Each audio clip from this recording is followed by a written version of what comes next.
വിശദമായ വാർത്തകളിലേക്ക്.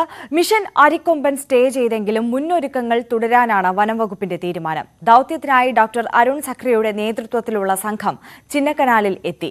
കോന്നി സുരേന്ദ്രനും കുഞ്ചുവും എത്തിയതോടെ 4 കുങ്കിയാനകളും സജ്ജമായി. ഓപ്പറേഷൻ അരിക്കൊമ്പൻ സ്റ്റേ ചെയ്തതിനെതിരെ പ്രതിഷേധം തുടരുകയാണ്.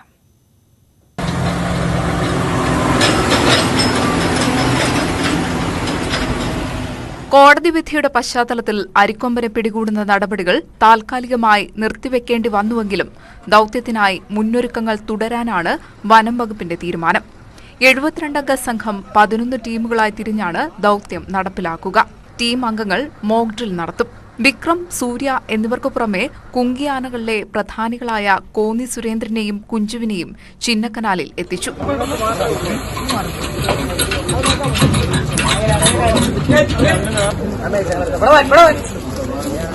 അരിക്കൊമ്പനാണ് മേഖലയിലെ ആനകളുടെ തലവനെന്നും ഇവനെ പിടികൂടുന്നതോടെ മറ്റാനകൾ ശാന്തരാകുമെന്നും ദൌത്യസംഘ തലവൻ അരുൺ സഖറിയ പറഞ്ഞു.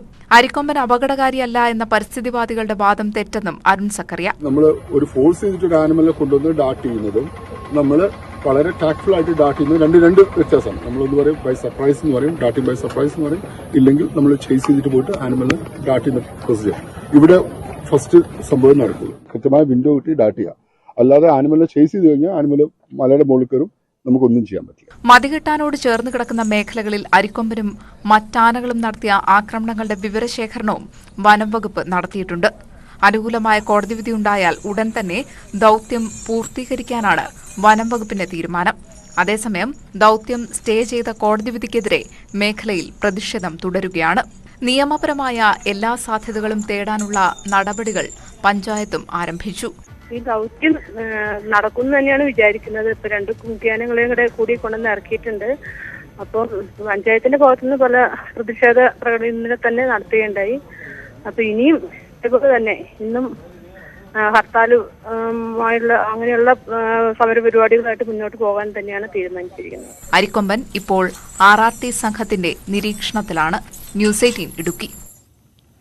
തൃശൂർ ഇരിങ്ങാലക്കുടയിൽ വൻ കഞ്ചാവ് ശേഖരം കണ്ടെത്തി. കാട്ടൂർ റോഡിൽ ചുങ്കത്ത് ഒഴിഞ്ഞ പറമ്പിൽ നിന്നാണ് 70 കിലോയോളം കഞ്ചാവ് കണ്ടെത്തിയത്. ഇന്നലെ രാത്രിയാണ് Kattoor special branch officer Febin കഞ്ചാവ് ശേഖരത്തെക്കുറിച്ച് രഹസ്യ വിവരം ലഭിക്കുന്നത്.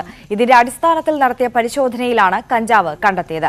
40ഓളം പാക്കറ്റുകളിൽ പൊതിഞ്ഞ് പ്ലാസ്റ്റിക് ഷീറ്റ് കൊണ്ട് മറച്ച നിലയിലായിരുന്നു കഞ്ചാവ് സൂക്ഷിച്ചിരുന്നത്.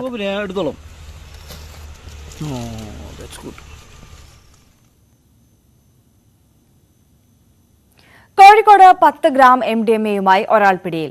ഏറാമല പയ്യത്തൂർ സ്വദേശി അഷ്കറിനെയാണ് വടകര പോലീസ് പിടികൂടിയത്. ഇയാൾ ബസ് തൊഴിലാളിയാണ്. കേരളത്തിന് പുറത്തുനിന്നാണ് എത്തിച്ചതെന്നാണ് പോലീസിന്റെ നിഗമനം. വടകര CI PM മനോജിന്റെ നേതൃത്വത്തിൽ അന്വേഷണം നടക്കുന്നുണ്ട്.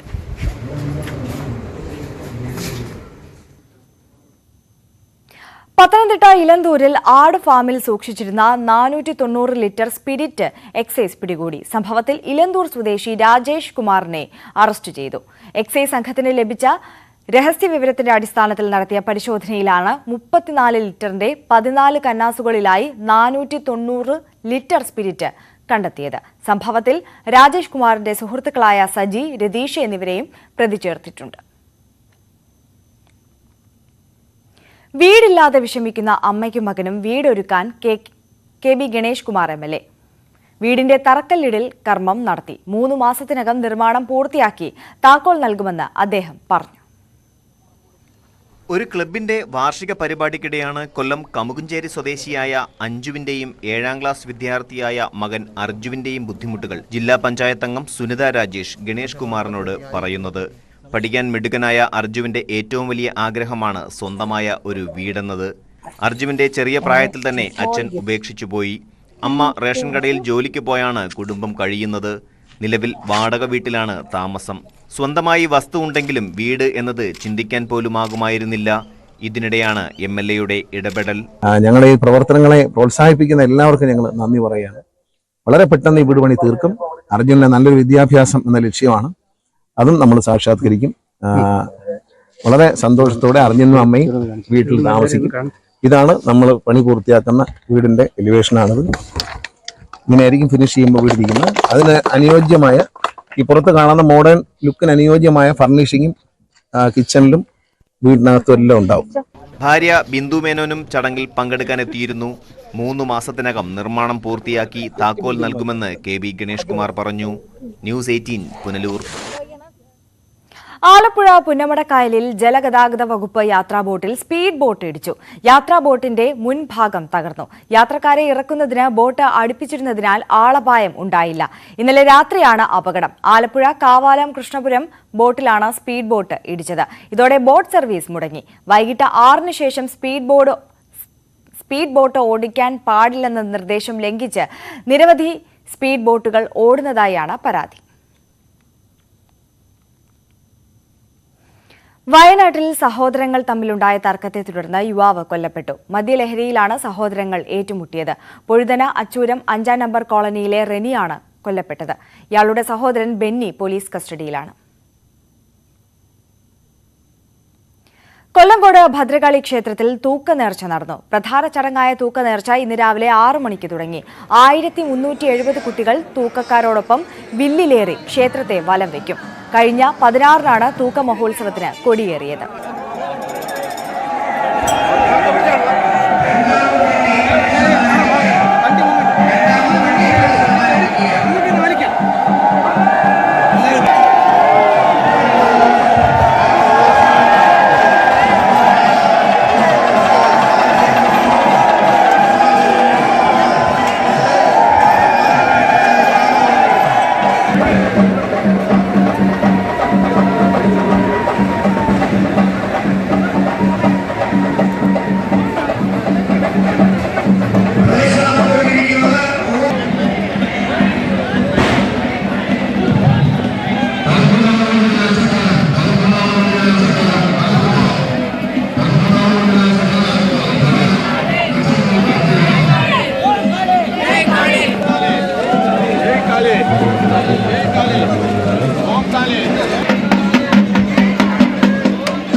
തിരുവനന്തപുരത്ത് ജലക്ഷാമം നേരിടാൻ ജലസംഭരണികളുടെ സംരക്ഷണത്തിന് കർമ്മ പദ്ധതി തയ്യാറാക്കണമെന്ന ആവശ്യം ശക്തമാകുന്നു. വേനലായാൽ ജില്ലയിൽ കുടിവെള്ളത്തിനായി നെട്ടോട്ടമോടുകയാണ് ജനം. മാലിന്യവും എക്കലും ചെളിയും നിറഞ്ഞ് അരുവിക്കര നെയ്യാർ ഡാമുകളുടെ സംഭരണശേഷി കുറഞ്ഞിരുന്നു. ഇതോടെ തലസ്ഥാന ജില്ലയിലെ വിവിധയിടങ്ങൾ ജലക്ഷാമത്തിന്റെ പിടിയിലുമായി. അടിഞ്ഞുകൂടിക്കിടക്കുന്ന മാലിന്യം നീക്കം ചെയ്താൽ സംഭരണശേഷി കൂടുന്നതിനൊപ്പം മഴക്കാലത്തുണ്ടാകുന്ന കൃഷിനാശം അടക്കം ചെറുക്കാനും കഴിയും. തലസ്ഥാന നഗരത്തിലും ചുറ്റുമുള്ള പഞ്ചായത്ത് പ്രദേശങ്ങളിലും ശുദ്ധജലം എത്തിക്കുന്നത് അരുവിക്കര ഡാമിൽ നിന്നാണ്. അപ്പർ ഡാമായ പേപ്പാറയും നെയ്യാറും തീരെ സംഭരണശേഷി ഇല്ലാത്ത സ്ഥിതിയാണ്. കടുത്ത വേനലാണ്. ജനങ്ങൾ വെള്ളത്തിനു വേണ്ടി ജില്ലയിൽ എല്ലാ സ്ഥലത്തും പരക്കം പായുകയാണ്. ആവശ്യമായ ശുദ്ധജലം ഏത് സാഹചര്യത്തിലും സംരക്ഷിക്കേണ്ടതായിട്ടുണ്ട്. സംഭരണശേഷി കിട്ടത്തക്ക തരത്തിൽ അരുവിക്കര ഡാമിനെ മാറ്റേണ്ടതായിട്ടുണ്ട്. ഡാമുകളുടെ സംഭരണശേഷി വർദ്ധിപ്പിക്കുന്നതിന് അടിയന്തര നടപടി സ്വീകരിക്കണമെന്ന ആവശ്യം ശക്തമാണ്. ഇതിനായി 2017-ൽ സംസ്ഥാന സർക്കാർ എടുത്ത തീരുമാനം ഇനിയും നടപ്പായിട്ടില്ല. പേപ്പാറ ഡാമിന്റെ കാര്യത്തിൽ കേന്ദ്ര വനം വകുപ്പ് തടസ്സം നിൽക്കുന്നതായാണ് സൂചന. കേന്ദ്ര വനം വകുപ്പിന്റെ അനുമതി നേടാൻ സംസ്ഥാന സർക്കാർ ഇടപെടണം. ഡാമുകളിൽ ഡീസെറ്റിംഗ് നടത്തി ആഴം കൂട്ടി ജനങ്ങൾ അഭിമുഖീകരിക്കുന്ന കുടിവെള്ള പ്രശ്നത്തിന് ശാശ്വത പരിഹാരം കണ്ടെത്തണമെന്നും ആവശ്യമുണ്ട്. ജലസംഭരണിയിലെ റിസർവോയറുകളിൽ മാംസാവശിഷ്ടങ്ങൾ ഉൾപ്പെടെയുള്ള പ്ലാസ്റ്റിക് മാലിന്യങ്ങൾ തള്ളുന്നുവെന്ന പരാതിയും വ്യാപകമാണ്. തീരം റോഡ്, വാഴവിള, ഗോതമ്പി, കാഞ്ചിക്കാവിള തുടങ്ങിയ പ്രദേശങ്ങളിലും പ്രശ്നം വ്യാപകമാണ്. രാത്രികാലങ്ങളിൽ വാഹനങ്ങളിലെത്തി മാലിന്യം ആളൊഴിഞ്ഞ സ്ഥലങ്ങളിൽ തള്ളുകയാണെന്ന പരാതി പ്രദേശവാസികൾക്കുമുണ്ട്. CCTV ക്യാമറകൾ സ്ഥാപിച്ചെങ്കിലും പദ്ധതി പ്രയോജനം ചെയ്തില്ലെന്ന ആക്ഷേപവുമുണ്ട്. ന്യൂസ് 18 കാട്ടാക്കട. താമരശ്ശേരി കൂടത്തായി ചുണ്ടക്കുന്നിൽ ചകിരി ഫാക്ടറിക്ക് തീപിടിച്ചു. ഇന്ന് രാവിലെ 11:30ഓടെയാണ് സംഭവം. മുക്കത്ത് നിന്ന് 2 യൂണിറ്റ് ഫയർഫോഴ്സ് എത്തി അണയ്ക്കാൻ ശ്രമിച്ചെങ്കിലും വിഫലമായി. തുടർന്ന് നരിക്കുനിയിൽ നിന്ന് 2 യൂണിറ്റ് ഫയർഫോഴ്സ് കൂടിയെത്തി തീ അണയ്ക്കാനുള്ള ശ്രമം തുടരുകയാണ്.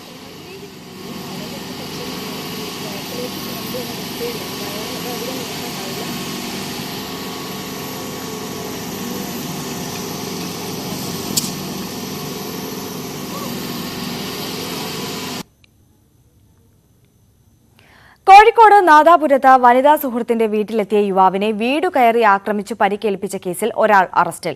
പേരോട് സ്വദേശി കിഴക്കേപ്പറമ്പത്ത് മുഹമ്മദ് സാലിയാണ് നാദാപുരം പോലീസ് അറസ്റ്റ് ചെയ്തത്. 6 പേർക്കെതിരെയും കണ്ടാലറിയാവുന്ന 14 പേർക്കെതിരെയും വധശ്രമം ഉൾപ്പെടെയുള്ള ജാമ്യമില്ലാ വകുപ്പുകൾ ചേർത്താണ് നാദാപുരം പോലീസ് കേസ് രജിസ്റ്റർ ചെയ്തത്.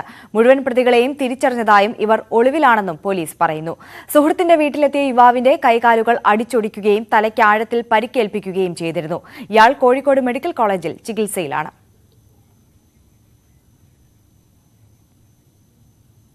രാഹുൽ ഗാന്ധിക്ക് മറുപടിയുമായി രവിശങ്കർ പ്രസാദ് മാധ്യമങ്ങളെ കാണുകയാണ്. തത്സമയത്തിലേക്ക്.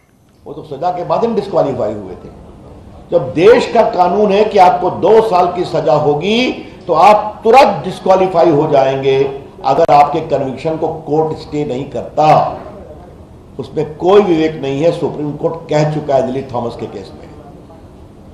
तो राहुल गांधी की पार्टी की तरफ से उनको कोर्ट से स्टे दिलाने की कोशिश क्यों नहीं हुई? भाजपा यह कोशिश करना चाहती है. क्या नाखून कटाकर शहीद होने की कोशिश कर रहे हैं? हमारा स्पष्ट आरोप है जानबूझकर यह नहीं किया गया ताकि कर्नाटक के चुनाव में राहुल गांधी के प्रकरण को भुनाया जाए. और ऐसा संकेत उनकी बहन के साथ साथ बाकी लोगों ने भी कहा है. यह बात हम स्पष्ट कहना चाहते हैं.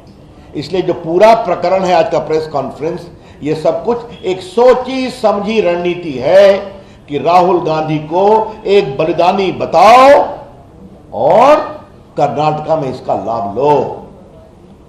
या फिर तीसरी बात है, क्या कांग्रेस के अंदर कुछ अंदरूनी पॉलिटिक्स चल रही है? राहुल को कांग्रेस से हटाओ और कांग्रेस बचाओ. इसका जवाब तो कांग्रेस को देना पड़ेगा. इसलिए मैं फिर कहता हूं कि राहुल गांधी जी, आपके कन्विक्शन के बाद आपके यहां बड़े बड़े देश के नामी गिरामी वकीलों की फौज है. उन्होंने स्टे की कोशिश क्यों नहीं की? और क्या राहुल गांधी जी आपके लिए अलग कानून बनेगा क्या? 32 लोग डिस्क्वालीफाई हुए तो बाई इलेक्शन हुआ, तो आपके लिए क्या अलग कानून बनेगा क्या? उसकी पूरी सूची मैं चर्चा कर चुका हूं. आपको अभी मैंने कुछ संकेत दिए. आज राहुल गांधी ने फिर झूठ बोला. क्या बोला?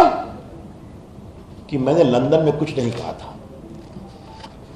आज मैंने इस पर दिल्ली में प्रेस किया था. वो जैसे ही हारते हैं तो विदेश में जाकर भारत के लोकतंत्र का विलाप करते हैं. राहुल गांधी की पॉलिटिक्स बहुत सीधी है. हमको जनता वोट देगी, लोकतंत्र ठीक है. हम हारेंगे, लोकतंत्र खराब है. हम जीतेंगे, चुनाव आयोग ठीक है. हम हारेंगे, चुनाव आयोग खराब है. अगर हमारे पक्ष में न्यायालय ने फैसला किया, न्यायालय निष्पक्ष है. अगर नहीं आया तो न्यायालय कमजोर है. यह उनकी रणनीति है. अभी वो हारे नागालैंड में, हारे त्रिपुरा में, हारे मिजोरम में, और सब अल्पसंख्यक बहुल इलाके हैं. तो लंदन में जाके बोला. आज उन्होंने क्या कहा? हमने कुछ नहीं कहा है ऐसा कि अमेरिका और यूरोप को इसके बारे में विचार करना चाहिए. राहुल गांधी ने आज फिर झूठ बोला है. इसे राहुल गांधी ने लंदन में क्या कहा है आपको हम सुनाना चाहते हैं. सुनाओ.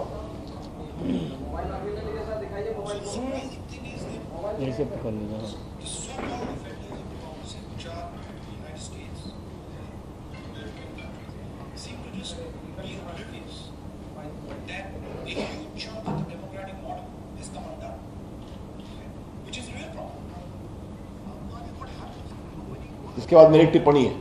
मतलब क्या कहा? कि भारत में लोकतंत्र कमजोर हो रहा है, इसके लिए अमेरिका और यूरोपियन कंट्री ध्यान नहीं दे रहे हैं. यह समस्या है. ध्यान देने का मतलब क्या है? यहां हस्तक्षेप करें, यही तो हम कह रहे हैं. आज मैं राहुल गांधी की टिप्पणी दिखा दिया. राहुल गांधी ने फिर झूठ बोला कि हमने ऐसा कुछ नहीं कहा था. तो झूठ बोलना राहुल गांधी की फितरत हो गई है. जब भी विदेश जाते हैं, भारत के लोकतंत्र का अपमान करना, भारत की संस्थाओं का अपमान करना, भारत के जनमत का अपमान करना उनकी आदत हो गई है. और मोदी जी पर तो वो क्या क्या नहीं बोलते हैं. मेरे पास पूरी उनकी टिप्पणी है कि वो विदेश में क्या क्या बोलते हैं. भारत राष्ट्र नहीं है, राज्यों का संघ है. और क्या हमारे लोकतंत्र पर बर्बर हमले हो रहे हैं. और क्या पुलवामा हमला कार धमाका था, आतंकवादी धमाका नहीं था.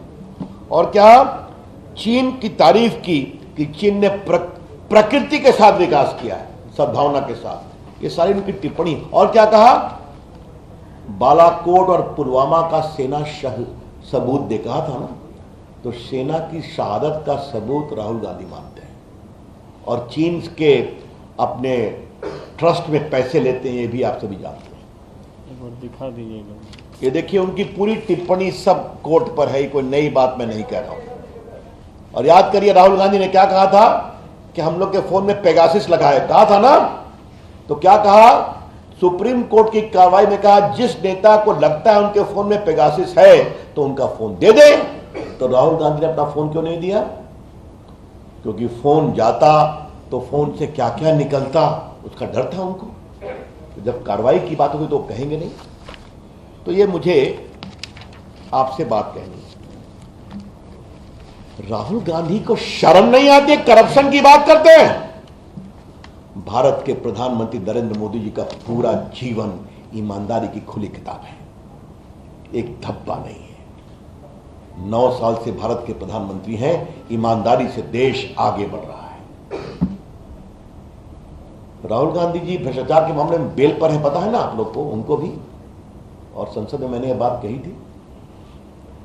नेशनल हेराल्ड के प्रकरण में इनकी माताजी बेल पर है, ये बेल पर है, क्योंकि मात्र कुछ लाख रुपए देकर नेशनल हेराल्ड की 5000 करोड़ की प्रॉपर्टी दिल्ली में, पटना में, लखनऊ में, चंडीगढ़ में, मुंबई में अपने नाम कर लिया, यंग इंडिया लिमिटेड में, जिसमें 76% शेयर राहुल जी और सोनिया जी का है। बाकी स्वर्गीय जो छत्तीसगढ़ नेता थे अब स्वर्गवासी हो गए, और पूरा नेशनल का शेयर खरीद लिया। मामा कोतरोगी को किसने बचाया? राहुल गांधी जी ने बोफोर्स में, आपकी सरकार ने बताया, क्योंकि आपके परिवार से उसका संबंध था, उसको भगाने में मदद किया, दलाली के पैसे उसको छुड़वाने में मदद किया। ये पूरा आदर्श घोटाला, पूरा आपका कॉमनवेल्थ घोटाला, पूरा एयर हेलीकॉप्टर घोटाला, पूरा आपका सबमरीन घोटाला, पूरा कोयला घोटाला, पूरा 2G राहुल गांधी जी मनमोहन की सरकार की पूरी सरकार भरी हुई है। और आपकी सरकार में जब घोटाले हुए और आप नरेंद्र मोदी पर कीचड़ उछालते हैं, तो राहुल गांधी जी आप तो स्वयं बेल पर हैं भ्रष्टाचार के मामले में, और आप बात कर रहे हैं हमारे ऊपर, जबकि ईमानदारी से देश का काम चलता है। आज राहुल गांधी जी ने अडानी प्रकरण पर फिर कुछ बोला है।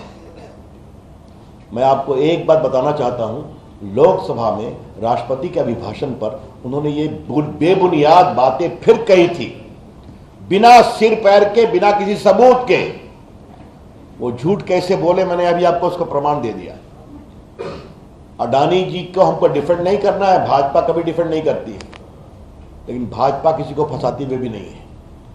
लेकिन आज राहुल गांधी जी अडानी पर बहुत बोले हैं, तो थोड़ा बहुत संक्षेप में कुछ बातें हम अडानी प्रकरण के बारे में राहुल गांधी के संदर्भ में बताना चाहते हैं। 2004 से किसकी सरकार थी? मनमोहन सिंह की सरकार।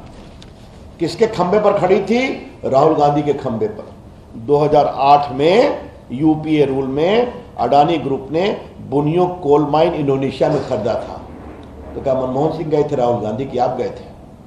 2010 में यूपीए रूल में कार्माइकल माइन ऑस्ट्रेलिया में अडानी ग्रुप ने खरीदा था, तो क्या मनमोहन सिंह गए थे? 2010 में यूपीए रूल में अडानी ने 1.6 बिलियन डॉलर इंडोनेशियन गवर्नमेंट में रेल और इंफ्रास्ट्रक्चर के लिए घोषणा किया था। और 2011 में यूपीए रूल में अडानी ने Galilee mine Abbot Point port Australia में खरीदा था। तो ये तो आपकी सरकार में हो रहा था, तो क्या वो बार बार आपके लोग जा रहे थे क्या साथ में?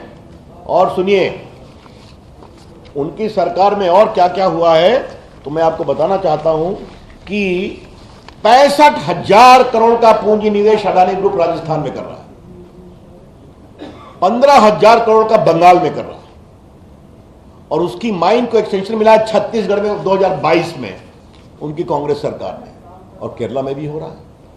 तो देश के व्यापारी देश के लिए काम करें, अच्छी बात है। तो आपके यहां कैसे राजस्थान में 65,000 करोड़ अडानी लगा रहे हैं आपकी सरकार में? ये कौन सी बात है? तो तो झूठ बोलना, बेबुनियाद आरोप लगाना राहुल गांधी की फितरत है।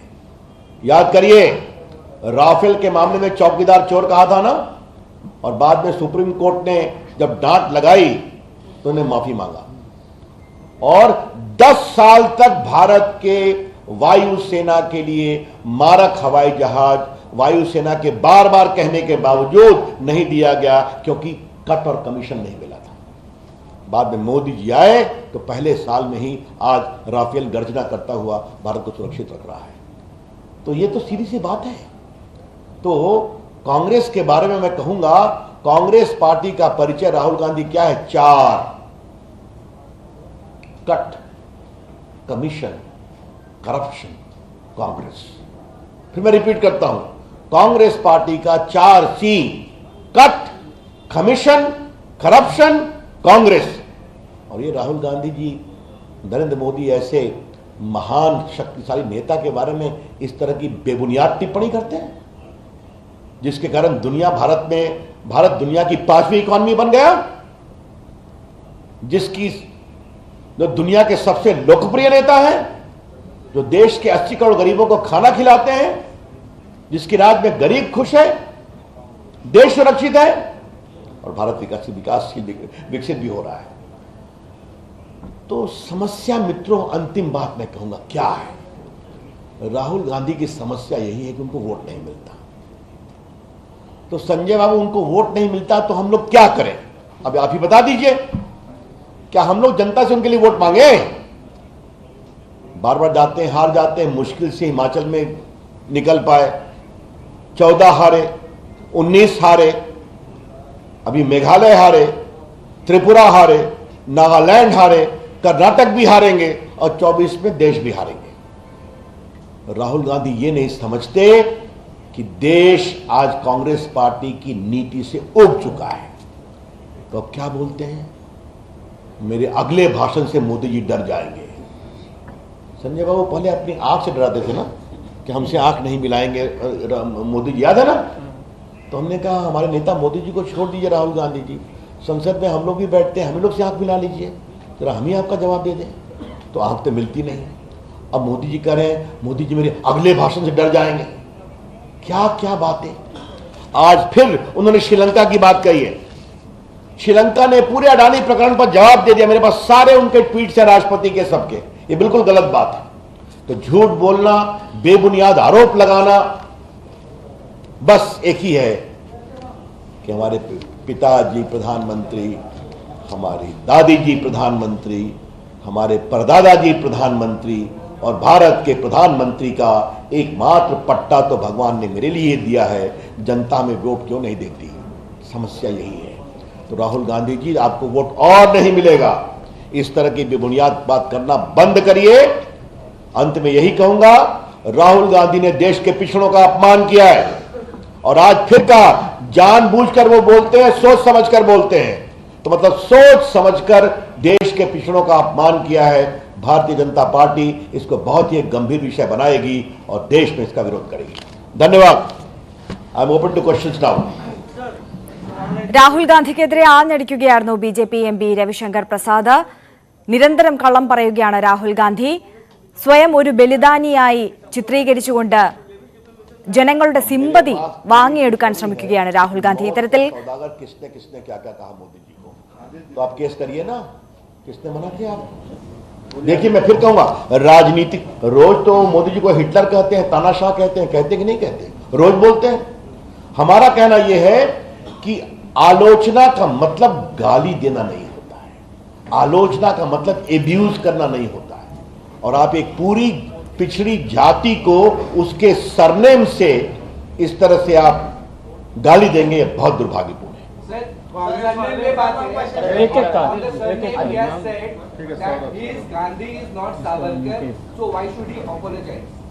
ऐसा है, ये बहस ना हमको उनसे करनी है ना मुझे आपसे करनी है, ये उनको कोर्ट में बोलना था। ये मामला कोर्ट में है ना, कोर्ट ने उनसे पूछा आप माफी मांगेंगे? मैं प्रसाद हूं ना। ജനങ്ങളുടെ സിമ്പതി വാങ്ങിക്കൊണ്ട് കർണാടക ലക്ഷ്യം വെക്കുകയാണ് ഇപ്പോൾ രാഹുൽ ഗാന്ധി. അതേസമയം തന്നെ നാഷണൽ ഹെറാൾഡ് കേസിൽ ജാമ്യത്തിലുള്ള രാഹുൽ ഗാന്ധിക്ക് അഴിമതിയെക്കുറിച്ച് സംസാരിക്കാൻ എന്ത് അവകാശമാണുള്ളത്, നാണമില്ലേ എന്നതടക്കമുള്ള രൂക്ഷമായ വിമർശനങ്ങളാണ് ഇപ്പോൾ രവിശങ്കർ പ്രസാദ് നടത്തിയിരിക്കുന്നത്. നാട്ടുവർത്തമാനം പൂർണ്ണമാകുന്നു. നമസ്കാരം.